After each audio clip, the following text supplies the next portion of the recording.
Hey guys, Matty here from CBC Industries in North Charleston, South Carolina, hanging out, talking with Charles Spiegel today, owner, operator, principal guide at Three Curl Outfitters. Going to talk some hog hunting, calibers, all that fun stuff. But to get us started, Charles, why don't you tell us a little bit about Three Curl, and then we'll take it from there, buddy. Sure, absolutely. Three Curl Outfitters, we're located in North Texas. We do everything from guided waterfowl hunts in Texas and Kansas, as well as spring turkey. And then year-round, our principal kind of deal is hog hunting. So we do thermal hog hunts and then stands and feeders, setups for anybody that wants to do bow and rifle and not into the AR-15 or the night hunting. So there's a whole lot of every type of hunt you guys offer out there. Yeah, absolutely. And then we also do a lot of ranch management, large cattle ranches, large game ranches and leases for different companies. And so, say for example, somebody's got a 20,000 acre lease and they want hunting on the property. They want to manage game. They want hunters out there, but they don't want to deal with the headache. So we come in, we take over the headache, insurance, pretty much the property manager for that property, and they get a check every year, and we manage all the game, set all the game quotas, improve the quality of game out there, and advertise it and place hunters and make sure everybody's following the rules. Awesome. I've been told that you guys hunt hog. I forgot how to words right there. Sorry. You got hunt hogs almost every day of the week, sometimes every day of the week out there. Explain the hog population in Texas. Explain the problems, issues, how it's actually beneficial. The legalized hunting of the feral hogs. Explain that to people that may not know, please. Sure. So Texas hog hunting, or hogs in general, are just a terrible problem. They affect both rural and non-rural areas. Population of hogs, I mean, it's creeping up on 3 million is what they estimate the population of hogs is in Texas. So the overall problem is ongoing from the simple fact that hogs reproduce so quickly and they're able to reproduce so young. Sows are able to start breeding and reproducing from 6 to 9 months of age, and they can have up to 2 litters a year. Some of those litters can range anywhere from 11 to 13 piglets at a time. So it's just, I mean, there's no way to control them, and since they are feral and they are not native to Texas or United States for that matter, there's no natural predators. The smaller ones do get taken out by some coyotes and those kind of things, and out further west where we got some mountain lions, they do have, they will take down some hogs, but other than that, there's no natural predators besides humans coming in and harvesting them or hunting for game for them in their own means. The pure amount of damage that they do is so substantial to our farmers and ranchers. It's the ground, it's the crops that they're coming in, so they're taking away from not only our natural resources, but the native animals that live in Texas. That they're eating up all the food, the acorns, the native grasses, those kind of things, and then destroying the crops, which we live off of, we eat off here in the United States. So I mean, it's just uncanny that if you could, God could design a perfect creature that could adapt and learn, that's smart and just tear everything up. Well, that's the hog. That's one of those things a lot of people I don't think know about is how much damage they were doing to crops and stuff down there. I mean, you see documentaries about it now. I mean, it's getting pretty crazy. The 6.5 Grendel is getting really popular now with hog hunting, and 300 Blackout's been popular for a little bit. I mean, tell us how those rounds are working for you out there on y'all's property and in your line of work, bro. Yeah, so the 300 Blackout craze came out and several years ago, and I mean, it's a 30 caliber round, and it's a good solid round, but if you're looking at anything 100 yards or less, but by that time it loses so much energy, it loses so much speed. Anything right outside 100 and 150 yards, you're kind of SOL. But the 6.5 Grendel is a good complement to that. It's still an AR-15 platform, so it's still lightweight, carrying through the field. You're not lugging around a big AR-10. It shoots real flat, it's real fast, and it has a lot of energy at the end of it. So when you're taking some of the 200 and 300 yard shots when pigs are on the run, you get a faster bullet. That 6.5 Grendel kind of makes up that gap for you. We understand you're considering the CBC Cy6 out there at your range. Tell us why you guys considered one of our weapons platforms, sir. Sure. We were introduced to y'all's weapons about 8-9 months ago. Took them to the range. great shooting rifle. We're looking at converting. Right now, we're set up with AR-10s and AR-15s and 300 blackout, mainly AR-10s. The AR-10 is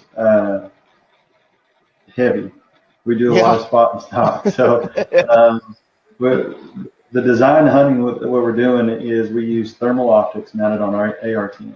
We drive around in our trucks, and we've got thermal imaging mounted on our trucks as well as handheld, and we'll check and scan 5,000-6,000 acres a night.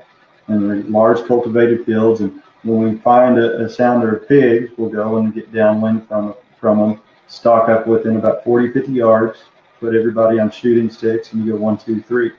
When you take that weight of an AR-10 and you put a thermal scope on it, you got a 9, 10, 11 pound gun, you're lugging it through a field, and after 200-300 yards, it gets pretty heavy. So we're looking, we've always been looking for another option from the 300 blackout that was equivalent to a 308, and that 6.5 Grendel is kind of that gap, and still remaining on an AR-15 platform, being lightweight. It's a lot easier to use. It's a lot user friendly. We've got a lot of novice hunters that come out, and so it's very user friendly, and being able to teach somebody how to use it.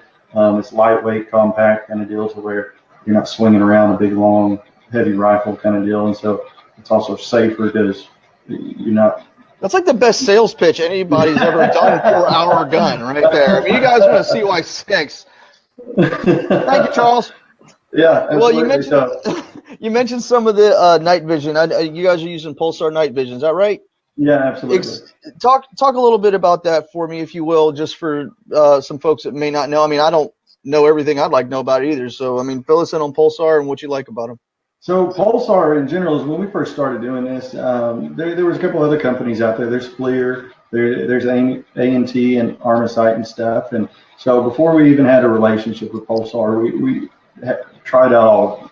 We went through and we borrowed and rented thermal optics of each different brand, just to kind of see what fits us before we hauled off and bought 7 units. But frankly, if you never price a thermal scope, I mean, they get pretty expensive. And so before we were going to spend that kind of money, we wanted to test them all out.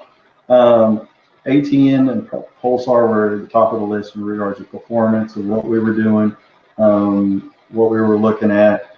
They're both very equivalent. They've got live stream, the best in technology, the best imaging, and best user friendly in regards to the controls and the ease of changing the settings and everything.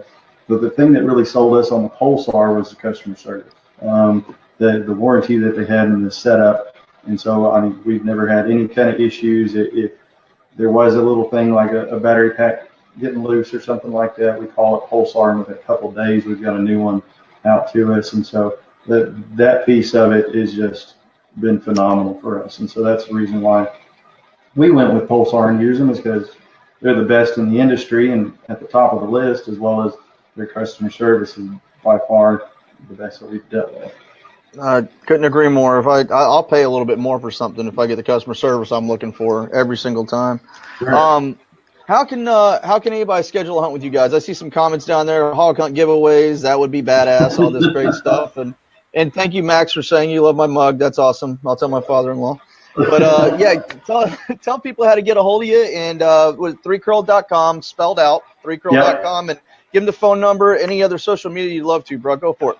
Yeah, absolutely. So everything is posted on our Facebook page. We do have a website. All of our pricing and everything is on there, as well as you can call us directly for any kind of hog hunts or anything like that. So if you got a pen and a pad, 469-765-6571. That goes directly to our lead hog guide. He takes care of all the hunts and everything, so you can give him a call directly, do all the bookings and scheduling and those kind of things. Or obviously we have a booking system through our website, so any questions in regards to the hog giveaways, from time to time we do throw a little wild one out there, and we'll give away a free hog hunt, and we'll push it out there. So like our Facebook, yeah, absolutely. So like our Facebook page, stay in there, go out and check it out and watch for those posts, because from time to time we'll have a free giveaway every now and then. Guys, if you haven't seen their website, check out 3curl.com because I got on it doing research for this, and it was like you open the page, it's like ducks are going down. It's like, all right, I'm clicking on all of this.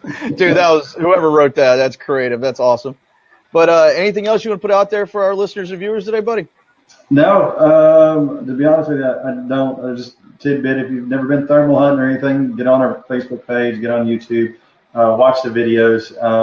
It's an adrenaline thrill that you've never had. It's different than just sitting in a stand underneath a feeder waiting for something to walk out. You're getting out. We're chasing them. We're stalking them. Pitch dark, thermal equipment. It's kind of like you're out there in a video game, World of Warcraft kind of deal. Well, Charles, I appreciate you spending time with us today. Again, check them out, 3curl.com. I'm Smatty for CBC Industries. Check out the Cy6 new 6.5 Grendel, possibly being used at 3curl out in Texas, guys. Check them out again. Smatty for CBC Industries in North Charleston. Thank you, Charlie. Yep, thanks. You too, buddy. All right, mouse, why aren't you working? Why is your mouse not working? Bill, why'd you break me? There we go. See you guys.